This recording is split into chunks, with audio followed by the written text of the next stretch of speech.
According to evolution of economic planning in South Korea, in 1960s, export-oriented industrialization, the initial 5-year plans to use on building strong industries and promoting export.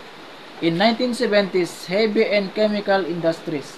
The plans shifted focus to develop heavy and chemical industries such as steel, machinery and petrochemicals.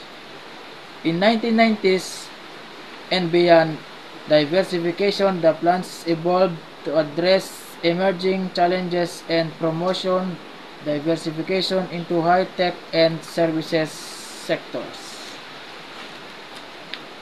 Of course, the goal of 5 years plan was to develop high technology fields, industries, because South Korea is a high-income developed country with mixed economic and system.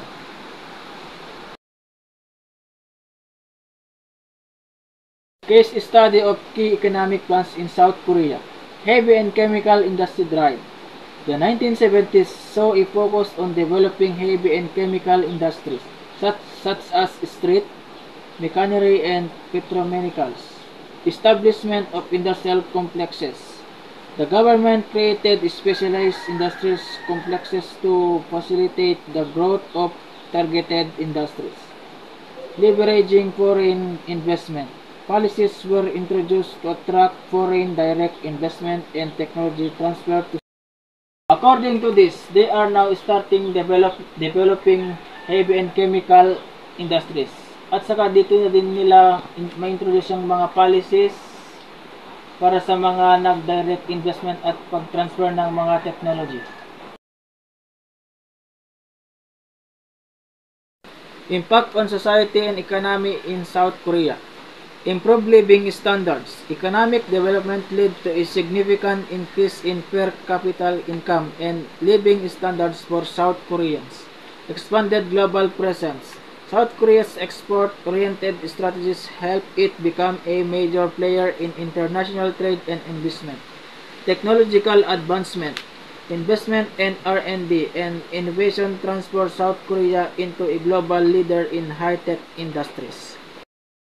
At dito naman natin makikita kung ano ang naging epekto ng economic sa society ng South Korea. Epekto natin na may pagbabago sa standard sa kanilang pamumuhay at ito ay mas tumaas ang kapital ng income ng bawat isa at maging maayos at nakilala ang kanilang produkto hindi lang sa local kundi sa international. And adaptation in South Korea's economic planning. Globalization, adapting a rapid changes in the global economy and increasing international competition. Income inequality, addressing the growing gap between the wealthy and the less privileged segments of society. Environmental sustainability, balancing economic growth with environmental protection and sustainable development. Demographic changes, adapting to an aging population and shifts in the labor force composition. Hindi rin naging malaling pag-unlad ng South Korea dahil sa nakakaranas din sila ng mga challenges gaya ng income inequality, environmental sustainability, demographic challenges at globalization. Pero kahit ganun, patuloy pa rin ang pag-unlad ng bansang South Korea at mas kinilala pang na kanilang bansa dahil sa technological advancement.